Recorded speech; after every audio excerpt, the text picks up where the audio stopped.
자, 오늘은 세상의 성공 법칙과는 정말 완전히 다른 예수님의 가르침 속으로 한번 들어가 보려고 합니다.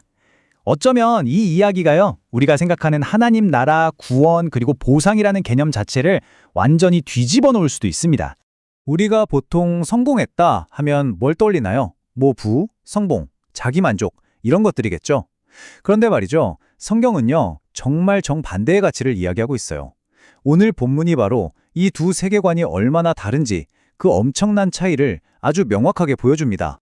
그래서 이 가르침을 한 4단계로 나눠서 살펴볼 텐데요. 먼저 부자의 딜레마부터 시작해서 사람으로는 불가능하지만 하나님으로는 가능한 것, 그리고 영원한 보상은 뭘까? 마지막으로 이 모든 걸 뒤집는 위대한 반전까지 하나씩 따라가 보겠습니다.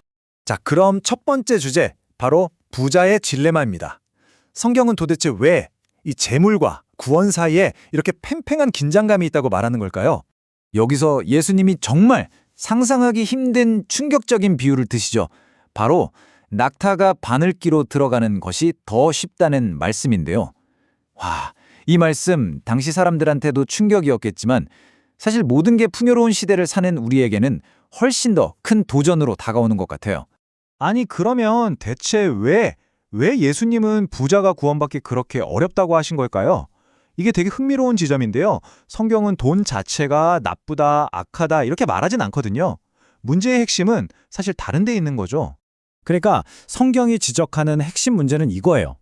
재물이 있으면 자꾸 하나님이 아니라 내가 가진 것, 내 능력, 내 돈을 의지하게 된다는 겁니다. 하나님 없이도 왠지 편안하고 안전하다고 느끼게 만들고요. 점점 더 자기중심적인 삶으로 이끌죠. 결국 이런 물질에 대한 집착이 하나님을 믿는 삶을 가로막게 될 수 있다는 거예요. 자, 이렇게 충격적인 가르침을 들었으니까 제자들은 당연히 혼란에 빠졌겠죠? 그리고 정말 당연한 질문을 던지게 됩니다. 바로 이 지점이 우리의 두 번째 주제, 사람의 힘과 하나님의 은혜로 이어지는 부분입니다. 성경을 보면 제자들이 심히 놀랐다고 기록되어 있어요. 그럴만도 하죠. 그러면서 정말 핵심을 찌르는 질문을 던집니다. 아니, 부자도 못 들어가면 대체 누가 구원을 얻을 수 있다는 겁니까? 바로 이 질문에 대한 예수님의 대답이 구원에 대한 모든 관점을 그냥 180도 뒤집어 버립니다. 성경이 말하는 핵심이 바로 이거예요. 구원은요, 우리의 노력이나 자격, 이런 걸로 얻는 게 아니라는 겁니다. 이건 전적으로 오직 하나님의 능력에 달려 있다는 거죠. 그러니까 정리를 해보면 이렇습니다. 먼저 우리 인간에게는 한계가 있다는 거예요. 우리 힘으로는 절대 스스로를 구원할 수 없다는 거죠. 하지만 바로 그때 하나님께서 예수님을 통해 구원의 길을 열어주셨고, 그 결과 우리는 우리의 행위가 아니라 오직 하나님의 은혜를 믿음으로써 구원을 선물로 받게 되는 겁니다. 네, 구원은 우리가 쌓는 성과가 아니라 그냥 선물인 거죠. 자, 그렇다면 말이죠. 모든 걸 하나님의 은혜에 맡기고 그 길을 따르기로 결심한 사람들, 그 사람들에게는 과연 어떤 약속이 주어질까요?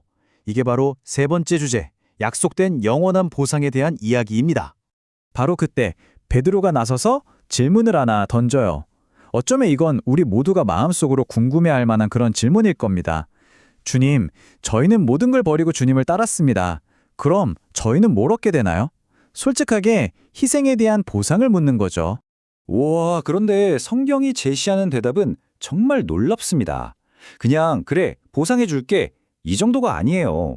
우리가 포기한 것과는 아예 비교조차 할 수 없는 훨씬 더 크고 위대한 보상을 약속하고 있거든요. 그러니까 성경에서 말하는 보상은요, 세상이 말하는 보상하고는 차원이 완전히 달라요. 보세요. 세상의 보상은 일시적이지만 하나님 나라의 보상은 영원하죠. 또 물질적인 가치가 아니라 영적인 가치, 자기만족이 아니라 하나님과의 깊은 관계, 바로 이런 것들에 의미하는 겁니다. 기쁨, 평안 같은 것들이요. 그리고 이 모든 이야기는요, 오늘 본문의 마지막에 나오는 아주 강력한 개념으로 이어집니다. 바로 위대한 반전인데요. 말 그대로 세상의 모든 논리를 완전히 뒤집어 놓는 그런 내용입니다. 예수님께서는 이 가르침을 아주 역설적인 한마디로 마무리하세요. 먼저 된 자가 나중되고 나중된 자가 먼저 될 것이다. 이게 대체 무슨 뜻일까요? 이 말씀의 의미는 아주 명확합니다. 우리가 사는 세상에서는 힘이나 지위, 돈 이런 게 중요하잖아요.